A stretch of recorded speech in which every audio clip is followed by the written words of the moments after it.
हरियाणा कृषि विश्वविद्यालय पूरे देश का गौरव। प्राकृतिक खेती ही देश के किसानों का भविष्य।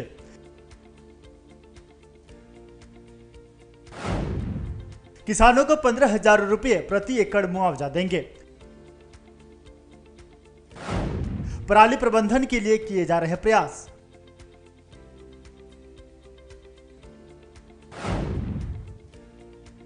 पशुपालकों और महिला उद्यमियों को मिला सम्मान। ये तमाम बातें कही हरियाणा के मुख्यमंत्री नायब सिंह सैनी ने हिसार के चौधरी चरण सिंह हरियाणा कृषि विश्वविद्यालय के मेला ग्राउंड में आयोजित 2 दिवसीय रबी कृषि मेले का शुभारंभ नायब सिंह सैनी ने किया। इस कार्यक्रम से मुख्यमंत्री ने प्रदेश भर से पहुंचे 72,000 किसानों को संबोधित किया। मुख्यमंत्री ने आह्वान किया कि वे आय बढ़ाने के लिए कृषि में विविधीकरण को अपनाएं और मोटे अनाज की पैदावार पर जोर दें। औषधीय पौधों, मधुमक्खी पालन, मशरूम उत्पादन, सब्जी, फूल और फल की खेती जैसे विकल्प अपनाकर किसान अपनी आमदनी को कई गुना बढ़ा सकते हैं।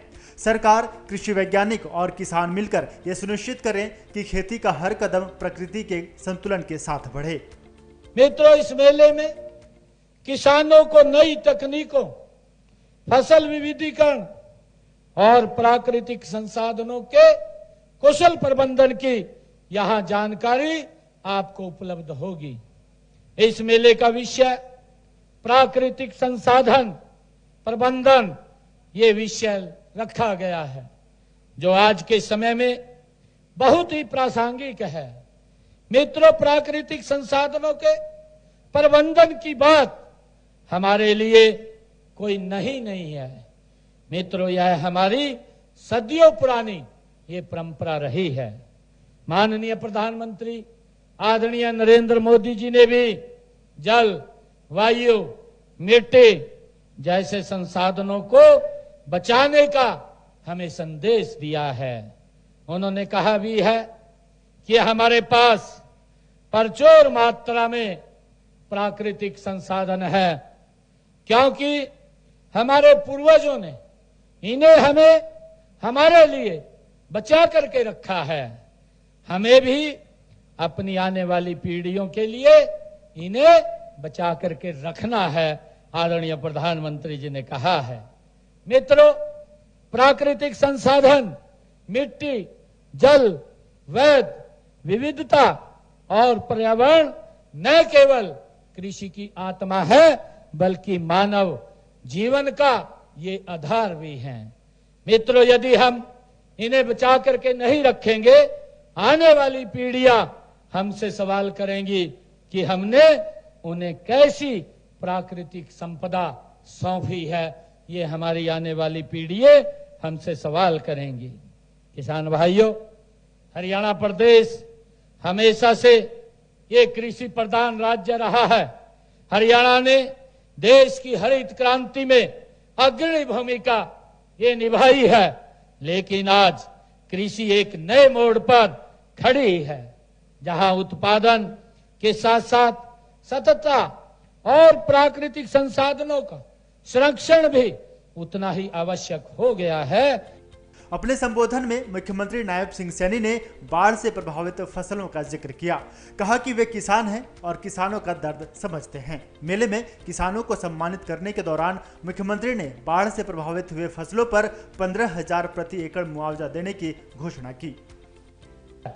मैं आप सबको ये कहना चाहूंगा कि मैं भी एक किसान परिवार का बेटा हूं, खेत खलिहान में काम किया है। मैं किसानों की समस्याओं को भी अच्छी तरह से जानता हूं।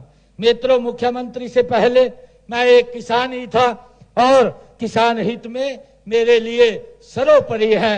मैं आपसे एक बात कहना चाहता हूं कि किसान हित में हरियाणा में हमने 24 फसलें एमएसपी पर खरीदने का निर्णय, ये देश का पहला हरियाणा ऐसा राज्य है जिसने अपने किसान की सारी फसलें एमएसपी पर खरीदने का निर्णय किया है और हम उसको खरीद रहे हैं। हम सब जानते हैं कि इतनी वर्षा के कारण हमारी फसल के ऊपर उसके दुष्प्रभाव पड़े हैं। इससे राज्य के कई हिस्सों में बाढ़ भी आई है। हम प्रभावित किसानों को राहत पहुंचाने के काम के उनके प्रति एकड़ मुआवजा देने का हमने उसको भी क्षतिपूर्ति पोर्टल के ऊपर रजिस्ट्रेशन के लिए खोला है और उसको हम वेरीफाई करके ये मुआवजा भी हम किसान तक शीघ्र पहुंचाने का काम हमारी सरकार करेगी। मुख्यमंत्री ने देशी गायों के संरक्षण और मुर्राह विकास योजना के अंतर्गत 50 पशुपालकों को 40,000 रुपये तक की प्रोत्साहन राशि के डमी चेक बांटे। 75 महिला उद्यमियों को डेयरी स्थापना स्वीकृति पत्र प्रदान किए। मुख्यमंत्री ने विश्वविद्यालय परिसर में दत्तोपंत ठेंगड़ी कृषि उद्यमिता स्थल और कल्पना चावला महिला छात्रावास और देवी अहिल्याबाई होलकर महिला छात्रावास का उद्घाटन भी किया। आज यहाँ मैंने दंतोपन ठेंगड़ी कृषि उद्यमिता स्थल उसका भी उद्घाटन किया है और अभी इसके बाद मैं यही इसी कृषि विश्वविद्यालय में कल्पना चावला महिला छात्रावास और देवी अहिल्याबाई होलकर महिला छात्रावास का भी उद्घाटन करने का मुझे मौका मिलेगा, अवसर मिलेगा। इसके लिए मैं आप सबको और सभी युवा साथियों को बहुत बहुत बधाई और साधुवाद देता हूं। कार्यक्रम में मुख्यमंत्री नायब सिंह सैनी ने किसानों को आश्वस्त किया कि वे प्रदेश के किसानों की आय बढ़ाने के लिए पूरी तरह प्रतिबद्ध हैं और इस दिशा में किसानों को हर संभव सुविधाएं, प्रोत्साहन और सहायता प्रदान की जाएगी। Bureau report, prime news.